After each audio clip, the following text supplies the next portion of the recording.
District health officer Tharparkar doctor Lekhraj Sarangani अॼु हिते पंहिंजी जारी कयल पधिराई में ॿुधायो आहे त सिहत खाते थरपारकर पारां 1 अक्टूबर खां 31 अक्टूबर 2024 ताईं सॼो महीनो छाती जे कैंसर खां बचाव जो महीनो करे मल्हायो पियो वञे।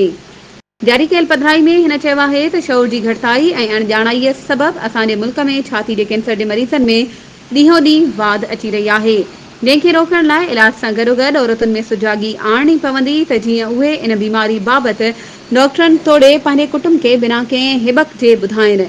हुन चयो त औरतुनि खे दरपेश सिहत जे मसइलनि जे हल लाइ थरपारकर ज़िले जे समूरनि अस्पतालुनि, सिहत मर्कज़नि ऐं ज़िले में सिहत लाइ कमु कंदड़ गैर सरकारी तंज़ीमुनि ते इहा ज़िम्मेवारी आहे त उहे अॻिते अचनि ऐं औरतुनि में इन बीमारी बाबति सुजागी पैदा करण में पंहिंजो भरपूर किरदारु अदा कनि।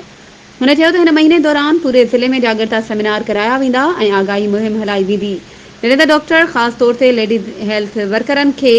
ज़रूरी तरबियत फ़राहम करण लाइ सिहत खाते पारां हिकमत अमली जोड़ी वई आहे। वधीक ख़बरुनि ऐं अपडेट्स जे लाइ असांजे चैनल खे सब्सक्राइब कयो